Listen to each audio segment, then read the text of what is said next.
Hi, everybody. I'm Candid Stanisci of NLL Lacrosse Talk. Welcome to the Spanglish World Network on Zingo TV, channel 250. Please remember to download the Zingo TV app at the respective app stores for iOS and Android devices. While you download, make sure you rate and leave a comment. Both apps are absolutely free. Zingo TV is available on Google Chromecast, Amazon Fire, Fire TV sticks, Roku sticks, and also on all smart TVs 2016 forward. Now on NLL Lacrosse Talk, as usual, our co-host Gary Groob, and our guest today is Anthony Courcelle, and he plays for the New Westminster Salmon Bellies and also with the Philadelphia Wings of the NLL. Anthony, pleasure to meet you. Pleasure to meet you as well. Thanks for having me on again. I appreciate it, guys. How's everyone doing today? It's going great. Well, we always ask this question because I feel it's a very important question. That is, why did you pick up a stick? How did it happen?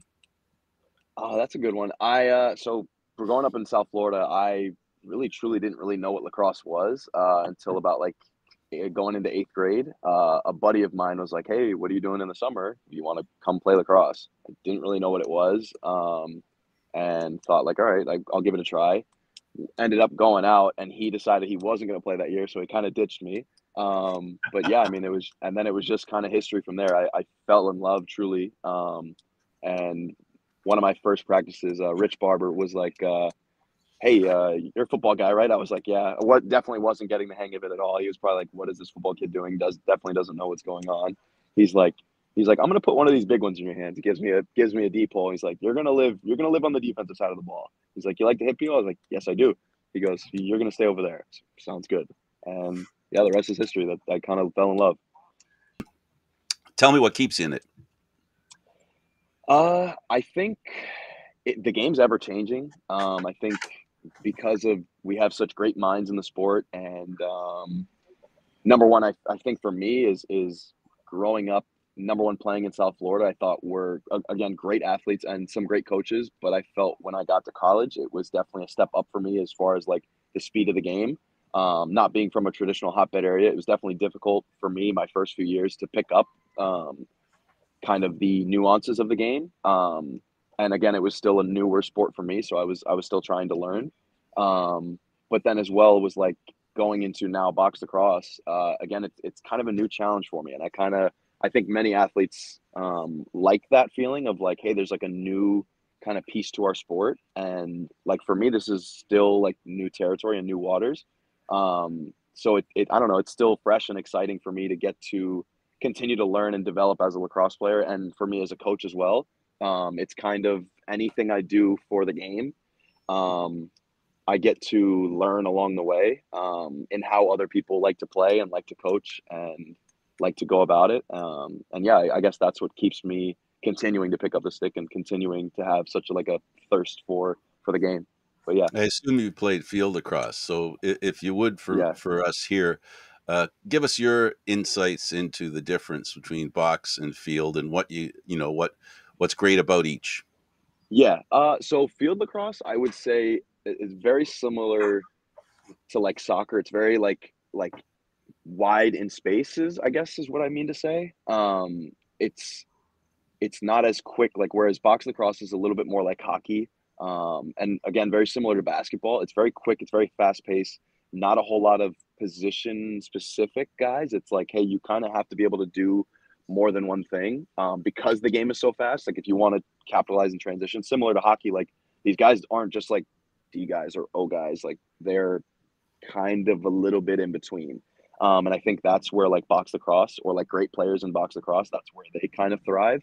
Whereas the field game, it's very, you can kind of script it. It's a little bit more slowed down. It's very, obviously very athlete driven. So like athletes definitely thrive more in the field game just because it's a lot more space. Whereas in box lacrosse, it's a lot more technical. It's a lot more of an intellectual game where you have to like know where we are and know what the other guy that you're working with is doing as well, because you're in those tight spaces. So I would say those are probably the main differences between the two. Yeah, you have to react in box lacrosse, Definitely. and establish in field lacrosse. For sure, for sure. And in box lacrosse, you don't always have the time to do it. You just you kind of have to make a decision a lot of the times on split decisions. So whereas field lacrosse, it's a little bit easier to see it coming because you guys are playing on a bigger scale. Thanks for that, Gary. Yeah. A lot of the coaches that we've had on talk about the blueprints of field lacrosse, whereas box lacrosse is all reactionary because you're Mm-hmm. so confined in tight spaces. That's a correct assessment, I would assume. I would say yes for the most part, but I mean, again, it's like field lacrosse. Like if you're playing at a high level for field lacrosse as well, like it's reactionary as well. Like these guys, like clearly at the PLL and Division One and in the college level, like these guys are good. Like so we can't get away from that. And it's while we would love to say we have the blueprint to like do it every time, like this is how our system should work every time on the offensive defensive end. It never looks like that exactly. Like things are obviously subject to change. And you guys know from being around the game so long that you're going to draw it up one way, but it's never going to be exactly how you throw it up.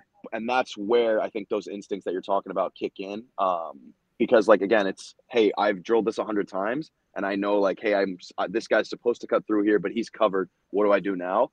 Hey, your instincts kind of take over, and your tells as an athlete sort of take over as well. And I think that's kind of, again, same thing in box lacrosse. Like it's not like we are drawing plays and it's very similar. It's just, I guess, quicker because again, it's that tighter space.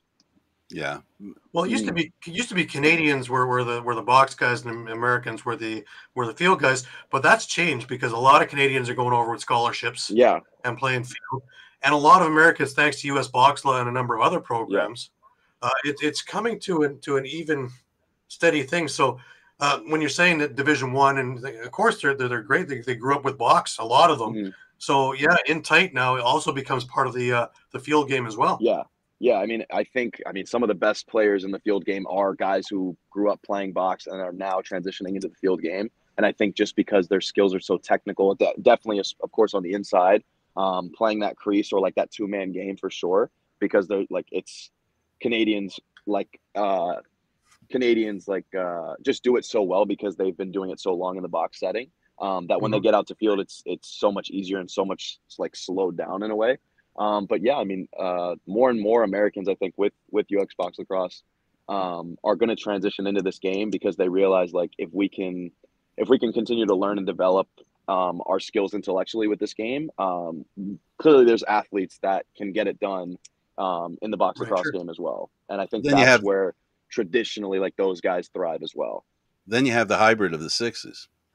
Yeah, which is I think.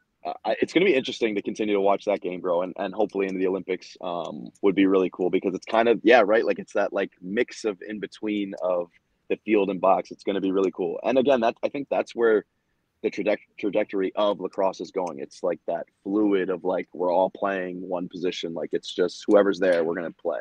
So it's cool. It's because of the fans. Do something.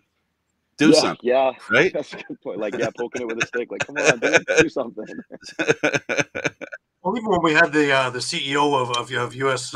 Lacrosse on, Mark Riccio, and he was talking about sixes being a great thing for grassroots level because instead of having that kid who's really not the most athletic around, just wants to be with his buddies, kind of like the right fielder in baseball and kind of really hoping the ball doesn't come to him. You don't have that anymore. Now everybody's running around and everybody's going everywhere and they're learning the game without even knowing they're learning the game, which is fantastic. And it doesn't take a whole lot of equipment to get them rolling. I think you just hit the nail on the head with that one. Yeah, I mean, again, with the equipment as well, it's like it's a low barrier to entry. I don't have to spend $500, $600 to get a helmet and gear and this and that. And I have to play pole, so I have to now buy a $100 stick instead of or whatever. You get what I'm saying? But it's definitely a lower barrier to entry. But then I think again, like you hit it on the nail, is like these players are, which is why I think box lacrosse players are better all around, whereas like I think American players who are coming from the States, and not always, but like for me, I can use myself as an example. Like I played defense and only played defense growing up, so I didn't really get a ton of like offensive reps and to know how to play on the offensive end a ton. Like you know what I'm saying? Whereas like some of these Canadian players grew up playing both ways, and I think sixes is something where we can kind of do a better job of like teaching these kids from a young age like how to play on both sides of the field. And it helps your development. Like even if you are a stay-at-home D guy, you still, it definitely benefits you to play offense as well because you know what these offensive guys are looking to do. It's also better to organize a game if you only have 12 players to put a game together. 100%. Makes it a lot easier, for sure. But you coming from a football background, that also gave you a little bit of an advantage too, because seeing plays develop on the football field, you can kind of use that towards, especially playing defense, Mhm. and seeing the way it all develops in front of you, and being in position to hit, or just to set picks for guys coming the other way. Yeah, I would say my football background definitely didn't hurt me. Maybe at first because I was trying to throw guys off the field and didn't always turn out my way. But Coach Richard would kind of talk to me like, hey, like, it's not football. I just need you to like kind of like stay right here, get a little cross check on it, whatever. It's definitely at first it's definitely difficult for a guy coming from a different sport like football, because you're trying to completely stop a guy from going somewhere, and you can't wrap up, so he's going to continue. It's just whether I'm going to let him go top side or force him down the alley and things like that. But yeah, I mean, I think my football background definitely helped me kind of see the field in transition and in the clear and things like that. But yeah, I definitely think players that have played both definitely benefits as well. And physical posture, taking it, Yeah, hitting it, right? that's my favorite part of the game, which is why I love box lacrosse so much, because it's just you constantly just get to ground and pound the entire time. So it's definitely I think a little bit more fun at times than the field game when you're not always getting dodged, you know. Right. Well, mind you, Rich Barba, who is a legend in Florida, he's a genius too, because he took you, and obviously he saw the right thing in you, because looking at your high school stats, even is a 4-year letter winner, captain, starter for Cypress Bay High School, 2-time U.S. Lacrosse All-American, junior and senior, named the U.S. Lacrosse All-District. I'd say he hit the nail on the head.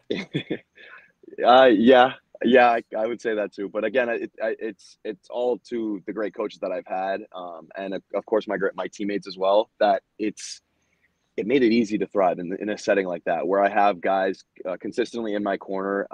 Whereas like, because I definitely wasn't my junior and senior year, I definitely wasn't looking like that when I first started and picked up the stick. Right. So I think that's why, like, I owe it all to my coaching. I know that's like kind of cliche. That's what everyone says in interviews and things like that. But it truly is. Like, for some reason, they took a chance on me, a kid who like is a football kid who didn't really truly know what he was doing at first. And that's why I like to coach with kind of that same mantra of like, I don't care where you're at. I'm going to help you get where you could be. Because like, I think everyone deserves to play this game. And, I don't know. I think it speaks to the people who helped me learn the game. I want to be as half as good of coaches as they are. Yeah, right. Let's move into Marquette. Big East. A couple of years in there, 48 games played. The big numbers to stand out are 61 ground balls, 20 caused turnovers. So obviously, as a defenseman, you found your niche. Let's talk about moving into that from high school and the caliber of play that you now had to deal with. Yeah.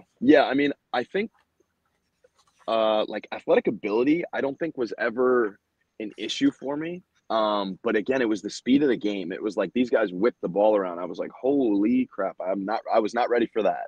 Going from, again, not that Florida lacrosse is bad, because it's, hey, we got some great athletes out there, but it's more of a one-on-one show. It's hey, I'm gonna take you out here, and you're gonna sit on the island, and we're gonna go to work.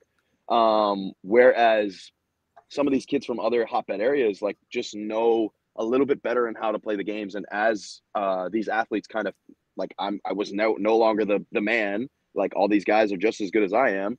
I now have to rely more on my intellectual and understanding of the game instead of just my athletic ability. So it was definitely difficult in the beginning, which is why I redshirted my freshman year. And it was honestly the best decision I made for my lacrosse career, because I got to, number one, get a ton more experience, like watching film and watching my teammates play. And kind of sinking into that role of like being a good teammate, which I think was extremely important for my development as well. But then also, like, I got bigger, stronger, faster. And I'm coming out now as like a freshman who's now played a full year of college lacrosse, guarding our number one guys in scout team. And like doing that for a full year, it definitely made me a little bit more prepared for when I hit the field the next year. Now that you're a coach, now that you're coaching, maybe one of the reasons why people believed in you, and I'll just throw this out there and see what you think. For a coach, it's a lot easier to basically hold someone back than it is to drag them. Like, it's easier to hold someone back rather than try to push them. In other words, the more excited a person is to do what they're doing, even when they make mistakes in that regard, right? The person's really interested in it. And that's something that a coach sees that maybe sometimes even players themselves don't see. How important is that an issue in becoming a better player?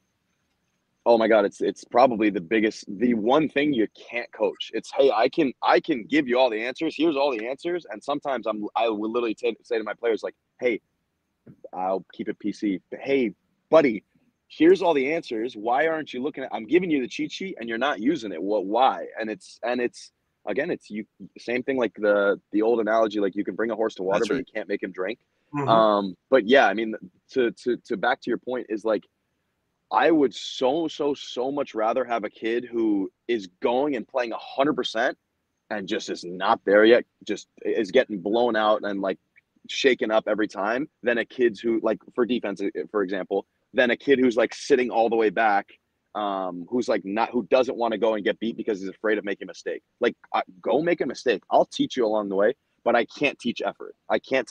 And so if I can get you to give me 100% effort and we teach you along the way how to be a better defender or whatever it is, a lacrosse player in this sense, I would much rather have that. And the same thing with like coming in for film and coming in for extra work and asking questions. Like, if you don't have that hunger and desire to get better, nobody can help you and make you better. So yeah, no, that's a great point.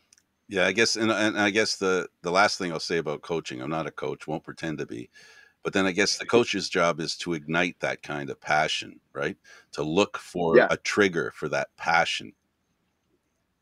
Yeah, and it's not always easy to find at times, because you if it isn't there, I think it's if it isn't there, no, 100%. You hope that there's a little bit of, at least my thought about it, because I have given this some thought. It's like, and we call it different things, like passion or commitment. I don't know, drive, or commitment, whatever that little thing is that we're talking about, that I can't always put my finger on.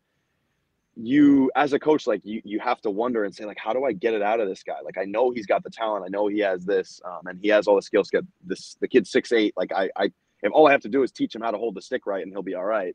But yeah, you can't always find that passion right away, and I think that's just, Gary, kind of going back to our talk the other day, was like, it's building relationships. Truly, it's like, to be an effective communicator with anybody, you have to build a stronger relationship.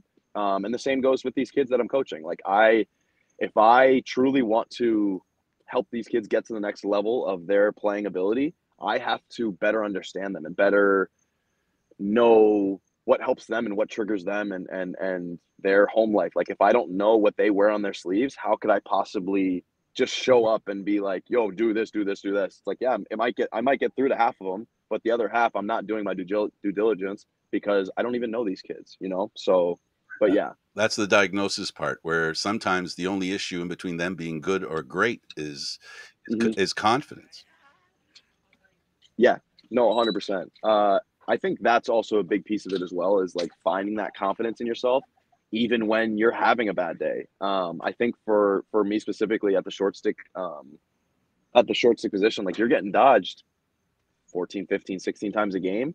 And if you're just not on your craft that day, it's real easy to drop your confidence. But I think the biggest piece of that, like, who Jake Richard, who plays with the Atlas, kind of talked to me about, he was our Marquette defensive coach. He would say, like, dude, Ant, like, you're going to get beat. You're going to get beat. It happens. Guys in the NFL get beat. Those guys get paid millions of dollars, and they are the best at what they do, and they get beat like a drum sometimes every Sunday night. But they go into every single rep, like, with the same swagger and same confidence, like, I'm the man, I'm going to lock this guy down. Because otherwise, if you're letting the past reps affect your current rep, then you already lost. So I think that was like the biggest, like, flip of the switch for me, and understanding, like, you have to almost fake it till you make it in a way. And like, if you don't believe you're the man and you're the best, then nobody else will. And I try to instill that in my guys now the same way. It's like, hey, I don't care if you're an 8th grader playing on our team or you're an 8th year. You show up with the same exact confidence and will to win every single rep, because otherwise, like, that's not how you should be doing it, you know? Yeah. Right. When it comes to baseball, you only have to hit the ball 3 times out of 10. Yeah. Right. So And they it's put all the Hall of relative, Fame. And you're right? doing all right. And it's all Yeah, relative. no, 100%. 100%. 100%. All That's a right, great let's move into some of your box stuff. You jump in with New West. How did you get involved in summer ball in New Westminster? Yeah, so a buddy of mine who actually just won a Minto Cup with the Burlington Braves, Brennan Boyle, when I was winding down in my playing career at Marquette, he was a Marquette teammate, obviously. I kind of just asked him, like, hey, like, I want to continue to play. I had just torn both of my hips, so I was like coming back from surgery. And I was like, dude, I don't want to be done playing. Like, I think I can play at the next level. I want to continue to play. And he's like, well, let me help you out. And so I, with him, sent out emails to the out west teams and as well as the MSL as well, just trying to find a home. Mhm. And luckily enough, I got a message back and was able to join the Salmon Bellies. But yeah, it was truly just like kind of dumb luck in a way. It just happened that because it was the year after COVID, some of these guys weren't playing or were playing senior B. So they were in need of guys to play. And we're like, all right, like this kid played Division I, so he can't be terrible. I think is truly what went through their mind. No, truly, why else do you like take a chance on a kid from Florida, right? Or like that kid from the States. But I think it was truly like, hey, we need numbers. And like he's probably not going to be terrible, and we can maybe teach him the game a little bit while he's here, and we'll go from there. But yeah, so that's truly like how it kind of just fell into my lap. I truly am, I think, lucky to have found such a great home and great organization to be a part of for my first box lacrosse experience. And a great arena. Man, Queen's Oh Park my is just God. something else. It's just one of my top 5 arenas I've been to. That just love that floor.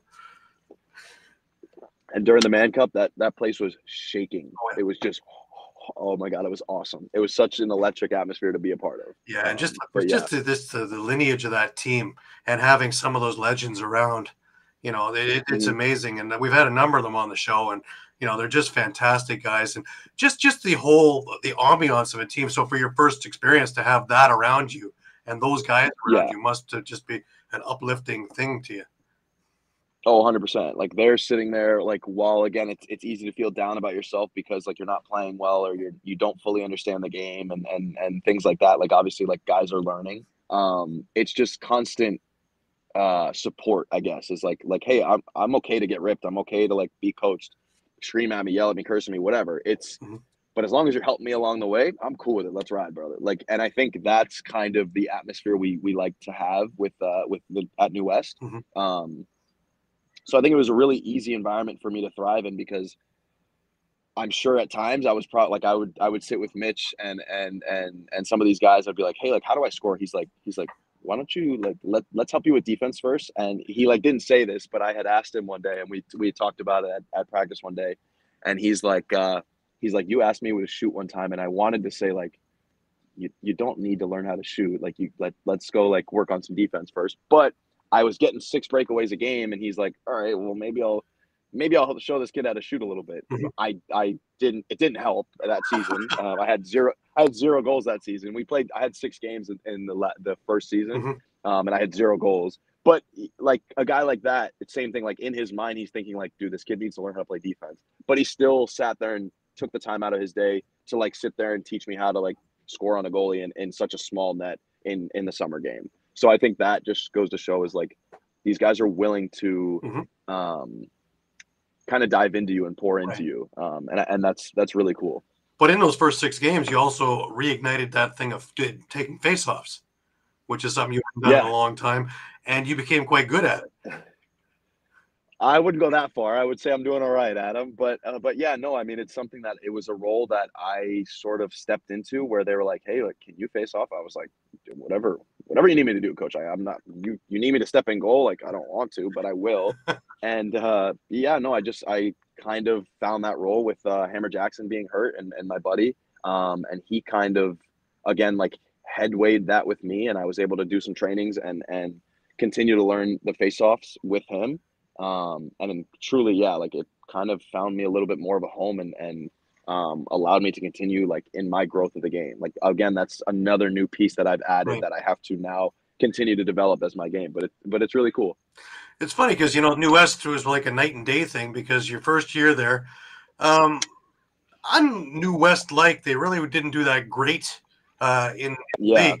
All of a sudden this year, and they upset Langley, who everybody thought was going to the Mann Cup, and here you are in the Mann Cup. Yeah. I know you talked about it by having a number of the guys back, but I think it's also guys like you who had another year under their belt and felt a little more comfortable playing with these guys.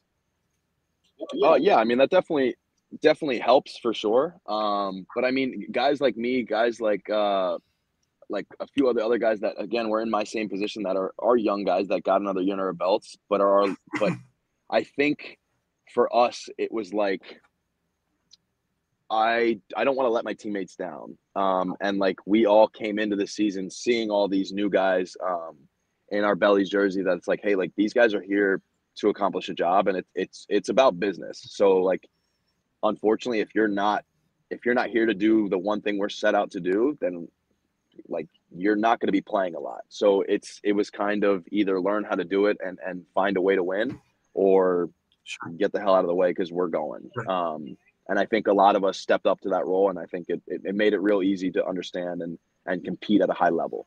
Now, timing's everything. And out in New West, Vancouver's doing a whole reshuffle and trying to figure out how to get into the W column. And they bring in Cordingley, they bring in Sanderson. They sign you in September of 2022, and you get in there. And really, what was it like to get in to that training camp, and especially with Troy, because Troy is intense? Yeah, great guy. Intense. Oh yeah, great guy. I love him to death. I truly was I think for my first NLL training camp, I definitely can say he set the tone on us. And I think anybody who you talk to about that training camp with the Warriors that year would tell you the exact same thing. He was coming for next. He was trying to see who wanted to quit, who was going to lay down, because obviously he's coming in, he wants to win.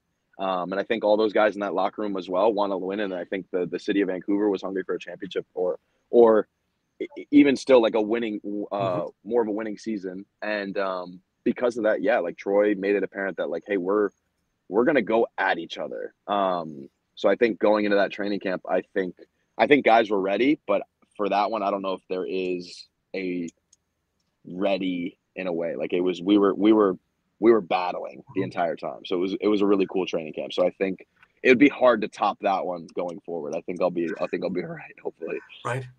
Well, you didn't latch on there, but your career is a series of one door closes, another door opens, another door closes, another door opens, and the PBLA comes along, and it kind of worked like the ALL does here in Canada, where guys that aren't quite ready, or guys that just need a little extra seasoning or a little more information or a little more time to hone their craft, get a chance to play. You catch on with the Salem Mayhem. Let's talk about that experience of that league and those the early days as opposed to just before the league shut down. Yeah, I mean, yeah, like you said, I just have to take every opportunity that it comes my way, because I don't want to be done playing this game, and I think I'm good enough to play. And yeah, no, I mean, I had an unbelievable time with that organization as well, and my teammates as well, that were just awesome guys to be around, which is why I enjoyed it so much. But yeah, I mean, even the city of Salem, we talked about it last time, again, all of us didn't really know what we were getting into truly, because it's a new league. We don't really know what's going on. So our first game, when we show up and we've got almost 1,500 people in the stands, 1,500 people in the stands. And I'm like, where'd they get all these people to come from? But so it was cool. I truly wasn't expecting more than 40, 50 people in the stands. We're in the middle of Virginia. I truly didn't know how the lacrosse community was. But yeah, I mean, they definitely showed out and showed us some love. And then there was one of our sponsors, Mac and Bob's, was a restaurant there. It's got lacrosse, Roanoke and Virginia lacrosse, all over the bar, and the area. And it's an unbelievable lacrosse experience and town to be in. So again, it was I continue to find these spots of little hideaway spots that in unexpected areas where I kind of make my home. And I think like it allows me to continue to develop my game because I'm in such great spots with such great people and who are so knowledgeable about the game that it allows me to continue to grow as a player. Right. But yeah. And of course, you etched your name indelibly in there by scoring the first goal ever for them. I did. That was a really cool moment for me because yeah, I mean, just my teammates as well were like, hey, like who's gonna score, like whatever. And I didn't think I wasn't playing a ton of offense with them. I was playing definitely more than I was with the Bellies. But yeah, it was just something that kind of happened. It just kind of ball kind of squirted out my way, and I just picked it up and kind of fired one. But yeah, that's something that I can always hang my hat on is like that organization. I'll always be the first goal scorer for the Salem Mayhem, which is very cool. Let's drill down a little bit on your experience of the small towns, because we have, you know, from New Westminster, how big a lacrosse community that is, and all the various lacrosse communities. Was that the first time you were surprised by the kind of community that followed the team so strongly? Oh yeah, for sure. I mean, again, like you see that in like high Division I lacrosse, like you see that. I mean, not a ton at Marquette. We definitely had some engagement, but like in some of those towns for sure, but nothing like that, man. I don't know if anywhere there's a community that backs up lacrosse and that arena and anything that sport does. Like the city of New Westminster, quite like that. It truly is. Like I would walk down the street from my house. I'm just like going to pick up food, and I see a guy in a Bellies hat and a shirt, and I'll have no Bellies gear on, and the guy's like, "Hey, like good luck at your game tomorrow." Like what? And it's just like I don't know that like makes you play a little harder. Like the city is intertwined with our game and our schedule and things like that. It makes you truly like that's what you want to play for. You don't want to play for 40 people in the stands. Like you'll still play because we love the game, but like the high stakes and the fans who care and truly like want us to win. I think it just makes it a lot more exciting, a lot more fun to play for. So yeah, no, that's a great point. I love playing there, and anytime I can get back out there and play for a Belly and put one of those jerseys on, I'll be there. You don't get many lacrosse fans that go, yeah, okay, let's go to the game tonight. No, but there, that's not the way it works. No, not a ton. But there, oh my God, my phone's just constantly blowing up. Like, hey, can you get tickets for the game? Can you get tickets for the game? It's a cool experience. It's definitely something that I enjoyed. And it was something where like that town is like, hey, like we're going to the Bellies game. Like, you coming? Like, oh, you're not going? Like that? Why? What are you doing? It was kind of like that was the Thursday night thing to do. Yep. Yeah, 100%. It was like that. It was like instead of going to like. Yeah, there's a lot of those communities, and we've spoken to many players. There's always this other question where, you know, it's always nice to get a pat on the back or appreciation for a career. And we've had conversations, Gary and I, here with players who have almost been more thrilled with being put into a Hall of Fame of a local town. And I'm exaggerating a little, but really not that much. And I think Gary will back me up that they're almost as thrilled to be brought into Hall of Fame in those small towns than they would be in the NLL Hall of Fame. You know, it's just, that's how important the community becomes for the game of lacrosse, its players, and the continuity of the passion for the game.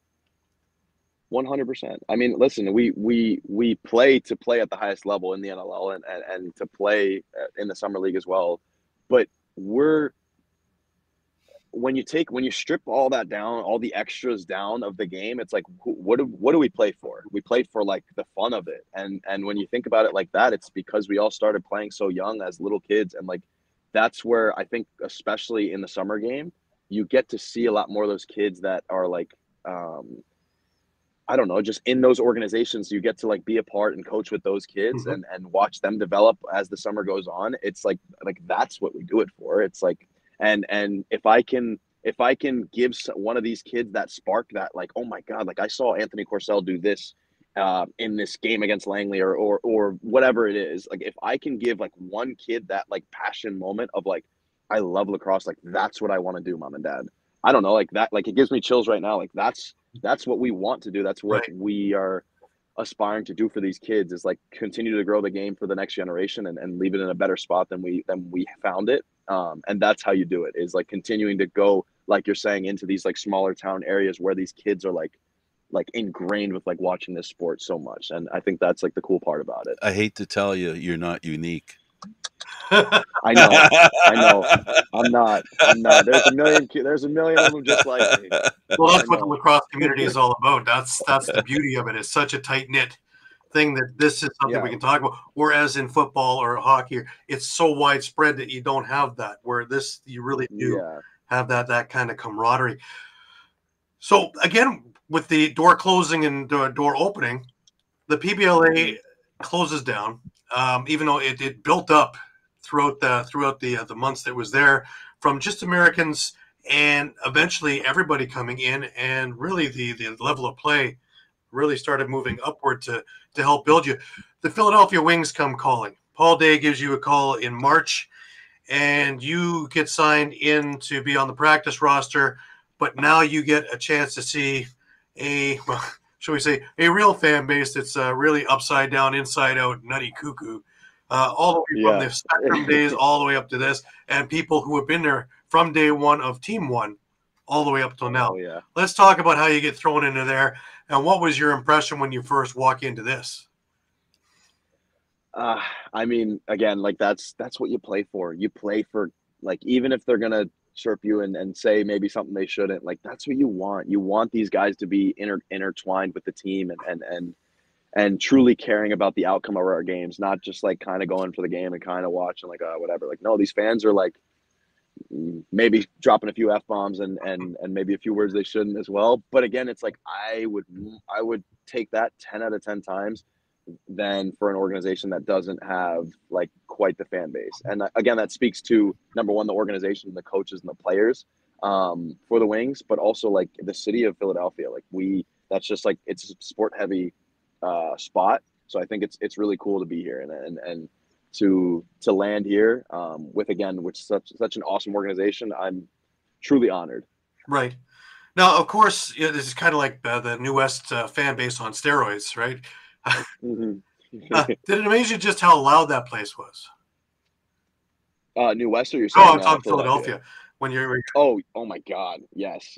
Like again, I'm sitting in the rafters after warm up, so I'm putting my suit back on, and we're going up the rafters, and I'm sitting there like, for the first one, I'm like, holy crap, this is crazy, and it's just people just shaking, rocking as they're playing songs, and people are going crazy, and the crazy fans. It's an electric atmosphere, and I sent one of those videos to my parents and saw like, hey, like this is my view for the game tonight, and they're like, oh my God, that's so cool. Because again, it's for lacrosse. This is something new to me. I've never really played in such a big packed out arena like that. So to be there and my family, who again truly doesn't understand the game of lacrosse all that much, especially box lacrosse, right, they're like, oh my God, like that's so cool. Like you know what I'm saying? So it makes all the work kind of like worth it almost. It's like, hey, like this is the pinnacle of the sport. Like this is what I'm aiming to be.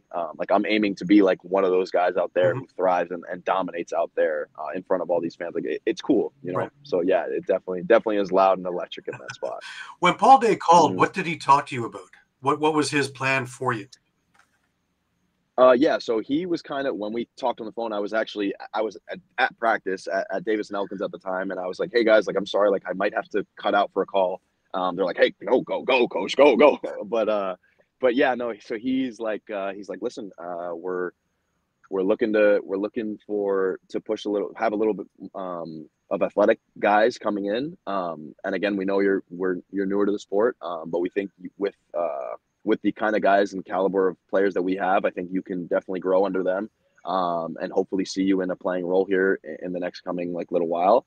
But yeah, he was just excited because talking to Mitch was definitely a piece of me getting there for sure, a huge piece of me getting there for sure, and kind of vouching for me, saying, hey, like this kid's special.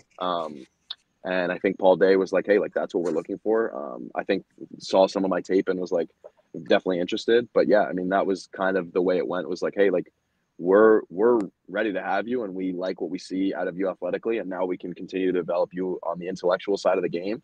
But yeah, I mean, it was just something that it was music to my ears, because he was like, especially speaking to like the American side of it, like, hey, we take all these American players and turn them into great players, great box lacrosse players, that is. And again, that's all I want out of my game. So I was extremely interested. Right, sure. And of course, as you're going along there, and you've now moved into Philadelphia Mhm. because you're working with Eastern, right, as a coach. Yes, Eastern University, yes. So you're now local, so you can do a lot of the Philly PR stuff and all the things that go on in schools, and you can start sharing the word and spreading the passion. Yeah, and truly kind of dive into the Philadelphia culture of lacrosse, and I'm starting to see how. I mean, I knew I had roommates and friends in college that and teammates in college that were from this area, so I knew the lacrosse community was huge and very fruitful here. But it's so cool to see it from now, like from a player's perspective and the coaching's perspective. Right. It's like, I don't know, I get to put two different hats on at times and kind of see like how, like what this city truly has to offer. So it's very cool. And then as far as like media and PR stuff, they're already like, hey, like, can you get out to this camp and that camp? And this was at the time when I was still in Vancouver. Mm-hmm. So I was like, I would love to be out there. Truly, I'm not there yet. So when I get out there, I sign me up. I'll be there. Right. But yeah, no, it definitely offers a little bit more opportunities for meeting local kids in the area and doing some cool events like that for sure. Right. So again, now that Trevor Baptiste isn't there and face-offs are your thing now, do you think that this is the way? Listen, I'm not going to say no. I'm sure I'm still a rookie, so I don't know. I'm sure I'm not like in their plans of being like, oh my God, Anthony Courcelle is the answer.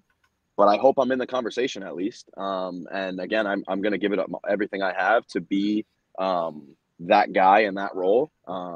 Because obviously, like if that's something that gets me on the floor, hey, here I'm sign me up. I'll do whatever I have to do. So that's something that I've definitely taken seriously in my training is like trying to develop further as a face-off guy. But again, it's like in this sport specifically, again, like I'm not a dominant face-off guy yet. Mm-hmm. So what is going to set me aside from some of these other guys? And it's my ability to play defense and hopefully push the floor. And that is like a reason why like you would take a chance on a guy like me who can hopefully do well at the face-offs work with my counter work, and win some of these draws as well. But then as well, like even if I do lose the faceoff, I'm good to stay on defense and push the floor. Right. I'm not like the traditional faceoff guy, so I think that works well in my corner as well. But yeah, I mean, listen, I hope we're talking in a few months and it's a different conversation. And I'm saying, hey, I'm the man for now. But again, I'm gonna have to work for it. It's definitely not gonna be given to me. Right. Now, with just we only have a few minutes left. I do want to touch upon you coaching wheelchair lacrosse. Yeah. Let's talk a little bit about that and how you got started with that and how that's developed and how it's grown. Yeah. So the wheelchair game is something that I kind of fell into. Something that like was huge at Marquette was a service. So it was something that huge with our school. We like to do in some form, go serve some kind of community, whether it's like helping at different schools in the Milwaukee area or at soup kitchens, whatever it is. Mm-hmm. I just chose to do. So there was like, it was a service learning class, and it was wheelchair lacrosse. And I truly didn't know what it was at first. I was a little bit stunned of like, okay, well, I don't really know how to coach this. I don't really understand the sport.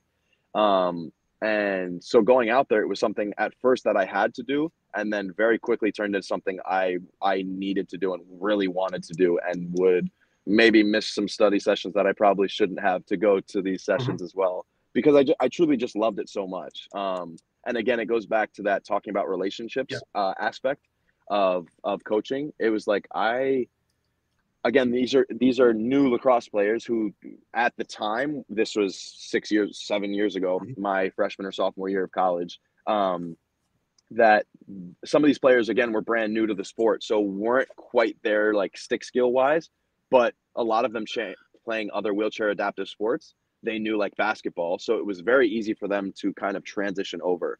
So it was really cool to kind of help them along that in through building relationships with them. Yeah, that had to have been something where you had a lot of athletes who were really motivated, not just about the lacrosse, but actually doing something like that.